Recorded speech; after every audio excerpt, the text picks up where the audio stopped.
And finally, the building blocks for success. So sharing with you a little bit of the building blocks that we've experienced, that I've experienced through my work, not just with FutureLab, the social enterprise, but also with our nonprofit. And your product, I would start off with your product and service, or service. Quality and consistency is so important. It is a struggle often, and we all slip and slide, but having consistent product that customers can keep coming back to really matters, because this affects your loyalty and customer retention. A key part of business is having someone come back and buy from you again, and supporting you again, depending on the sort of item that you're offering, right? And of course, that alignment with your brand values and goals, very, very important and a very fundamental part of any business. I would touch on as well on smart partnerships.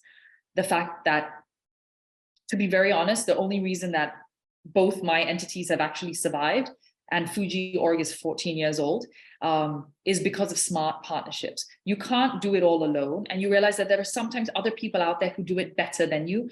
And why always see everyone as competition when you can be complementary and collaborative? So collaborative partnerships are actually super, super valuable for a lot of small businesses. And as a social impact business, you actually do have an advantage, because you have something that many other businesses don't have, and they want. They want to align and associate with impact businesses that are actually doing good. And you'll see a lot of interesting alignments where you go, oh, I never thought a big brand like that would want to work with a small little environment brand like this, but it does. There is there is some sort of a symbiosis, if that makes sense. So there is a low barrier for collaborations to take advantage of that. Smart partnerships allow you to tap into new networks, new resources, new customers. So leverage of bigger brands and companies that you could actually use their expertise, learn from them, tap into what they do really well. And sometimes if you never ask, you'll never know. So very often, a lot of impact businesses, they hide away in the corner, doing what they're doing, kind of scared of the world in a way, and not really engaging. So you need to be able to engage with different stakeholders. Of course, keep your integrity as a brand, but recognize that if you don't go out there and talk to people and meet people, you're never going to really go anywhere either. I would also say leverage bigger brands' assets, like I said earlier. This also helps you increase your brand recognition. It's getting out there, getting your brand name out there, that enables you to build a bigger customer base, and that leads to potential new revenue streams. So it works very different for different brands. I mean, sometimes you may just have a product that goes super viral on social media. People just like it, they buy it, they share it, and they become your brand ambassadors. And that's great, but that doesn't happen for a lot of brands.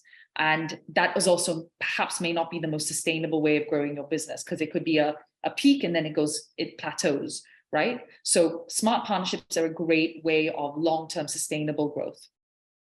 Technology, you can't talk about any business today, especially in the impact space, without touching on tech. There is one big question that you get asked a lot in this space is, what is your tech angle? Especially in the startup space, everyone's looking at a tech angle. It gives you a higher valuation. It gives you something unique.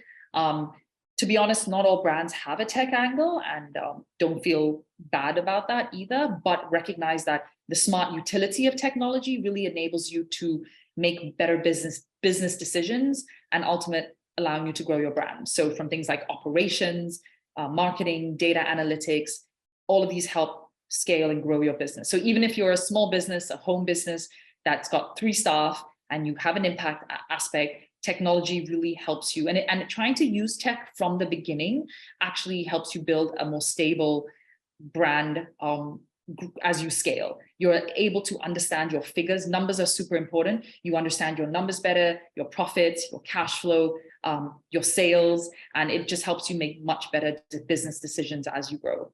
And finally, like many businesses, when you start off small, you don't have a lot of resources and money. So tech, using tools and programs that now allow you to actually save a lot of money, and you save costs. So yeah, if you are very techy and you're looking at a more tech startup, then there's actually some fantastic ways of,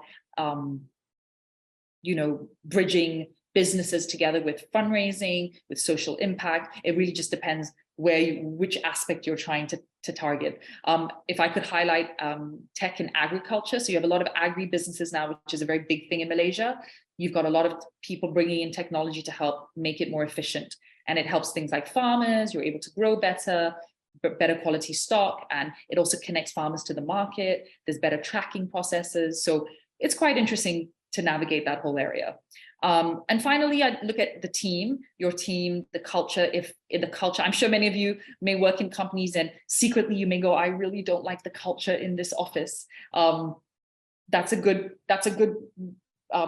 place to be, because you're thinking about it, right? So company culture is super important. You want the people that work with you, for you, are your biggest assets. If they are passionate about what you do, if they love what you do, they wake up every morning keen to contribute, to give, to grow the business, versus dragging their feet to work because they need a salary. So company culture is super important. And then finally, it's your story. I don't mean to put this right at the end, but your story really counts. And so really sitting down and thinking about why you're doing what you do, how it's helping other people, how you're connecting to other people on a very human level, because ultimately that's what it's about. And who you're really, if you are having an impact, and who you're really trying to help and change, what that really looks like. I think that's, for me, it's a very critical part personally for me that keeps me staying strong and positive and growing and doing this year on year. And it's also a great point to be able to share, because that's also what makes it personal, and people like that intimacy of why you do what you do, and what wakes you up in the morning. And finally, yeah, I would just like to end with these keywords on connect with the people you're selling with. I know we say the word sell, and we could look at it like it's a little bit businessy and a little bit kind of cold, but ultimately we are all constantly selling something, you know. We are all salespeople. So connect with the people you're selling with on a deeper level. Remember that you have got to sell to make an impact if this is the space you're in.